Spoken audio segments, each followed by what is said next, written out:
Hi అండి, అందరికీ నమస్తే. Welcome to Vinusha authentic food. ఈ వీడియోలో నేను పల్లి ఉండలు లేదా పీనట్ లడ్డు ఎలా తయారు చేసుకోవాలో చూపించబోతున్నానండి. ఇది బయట కొన్నట్టే చాలా టేస్టీగా క్రంచీగా ఎలా చేసుకోవాలో చూపించబోతున్నాను. పల్లి ఉండలు చాలా తక్కువ టైంలో ఈజీగా ఎవరైనా ఎప్పుడు కావాలంటే అప్పుడు ప్రిపేర్ చేసుకోవచ్చండి. దీనికి టైం ఎక్కువగా పట్టదు. మరి ఇంకెందుకు ఆలస్యం అండి, ఇప్పుడు పల్లి ఉండలు ఎలా తయారు చేసుకోవాలో ప్రాసెస్ చూసేద్దాం. దీనికోసం స్టవ్ మీద ముందుగా ఒక ప్యాన్ పెట్టుకొని ఇక్కడ నేను ఒక కప్పు దాకా పల్లీలు తీసుకుంటున్నాను. వీటిని లో ఫ్లేమ్లో పెట్టి బాగా రోస్ట్ చేసుకోవాలండి. హై ఫ్లేమ్లో పెడితే పైన వేగినట్టుగా ఉంటుంది కానీ లోపల పచ్చిగా ఉంటుంది. పల్లీల టేస్ట్ అంత బాగుండదు. పల్లీలని ఇలా బాగా రోస్ట్ చేసుకోవాలండి. మనం ఇట్లా చేతితో పట్టుకుంటే పొట్టు ఈజీగా ఊడిపోతుంది. అప్పుడు అవి బాగా పర్ఫెక్ట్గా వేగినట్టు. పల్లీలు ఇలా వేయించుకున్నాక ఒక ప్లేట్లోకి తీసుకొని చల్లార్చుకోవాలి. పల్లీలు చల్లారాక వీటిపైన ఉన్న పొట్టు తీసేసేయాలండి.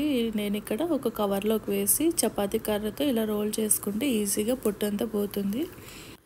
ముందుగా ఒక ప్లేట్ తీసుకొని దానికి కొద్దిగా నెయ్యి కానీ ఆయిల్ కానీ అప్లై చేసి పక్కన పెట్టేసుకోవాలండి. ఇప్పుడు ముందుగా పాకం కోసం నేను స్టవ్ మీద ఒక ప్యాన్ పెట్టుకుంటున్నాను. ఒక కప్పు పల్లీలకు ఒక కప్పు బెల్లం పర్ఫెక్ట్గా సరిపోతుందండి. ఇప్పుడు ఒక కప్పు బెల్లం ప్యాన్లో వేసుకోవాలి. తర్వాత ఒక 2 టేబుల్ స్పూన్ దాకా వాటర్ వేసుకోవాలి. దీన్ని గట్టితో బాగా కలపాలండి.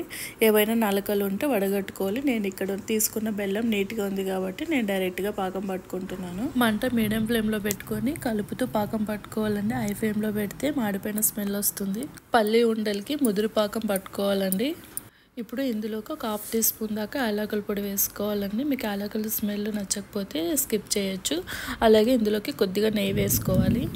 ఇలా ఒకసారి బాగా మిక్స్ చేసుకున్నాక ఇప్పుడు ఒక చిన్న గిన్నెలో వాటర్ తీసుకొని అందులో పాకం అయ్యిందా లేదా ఒకసారి ఇలా టెస్ట్ చేసుకోవాలండి. కొద్దిగా వేసుకొని ఇలా ఉండలాగా కట్టేసి ఇట్లా గిన్నెకి కొడితే టప్ టప్ అని సౌండ్ వస్తే పాకం పర్ఫెక్ట్గా అయినట్టండి.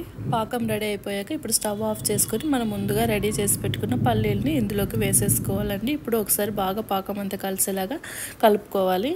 బాగా మిక్స్ చేసుకున్నాక దీన్ని అంతటిని మనం ముందుగా నెయ్యి రాసుకున్న ప్లేట్లోకి వేసుకోవాలి.